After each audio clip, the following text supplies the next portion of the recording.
Larry, it's great to meet you here in what is wonderful weather in Far Hills, and you must be looking forward to it today. Very much so, and weather-wise, it could not be any better.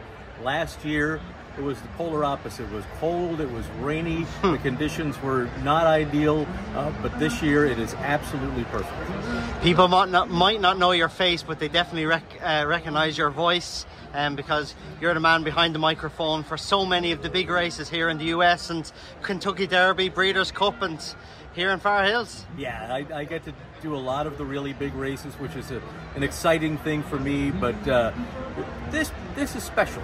This is really the only steeplechase day I get to call during the year, and the atmosphere here at Far Hills is amazing, and I really get caught up in it and can't wait for today. I was lucky enough to be here 2 years ago when Hewitt won for Shark Hanlon, and you called that race then, and it just seems to be getting bigger every year, especially crowds and better type of horse turning up here as well. Yeah, that was quite the celebration that Shark and crew had after Hewitt surely won. Was. I remember the video of him going into a pub afterwards too when he got with home. The horse. That was so funny. But yeah, that was a great day, and this is a developing, I mean, this is 100 and something years, 103 years, yet at the same time it continues to develop and get bigger and bigger, and I think it's going to continue to grow. Over all your years of commentating with Kentucky Derby, is there one particular horse that stands out in memory for you? It'll always be American Pharaoh, because he was the first Triple Crown winner I got to call in 37 years. We hadn't had one since Affirmed here in the U.S., and to be the guy that got to call that race was such a thrill.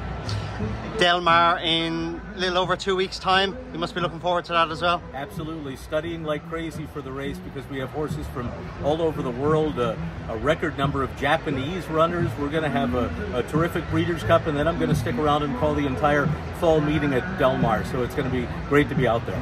What do you think will win the Classic? Do you think the Irish will win it?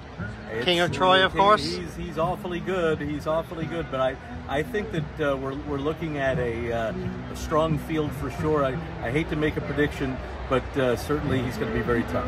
A lot of Irish horses heading over as well, so it must be great, like you said, the Japanese horse as well. It must be great seeing so many international horses turning up to meetings. It really is, and keeping track of all the colors, and talk about the Irish horses, all the Coolmore runners, which one is which, with the Tabor, the Smith, the Magner, and you know, it's just a challenge to call the Breeders' Cup, but it's so much fun. Do you find a huge difference compared to calling those quick flat races compared to here in a jump race when they're going that bit slower? Then does it make your job an awful lot easier?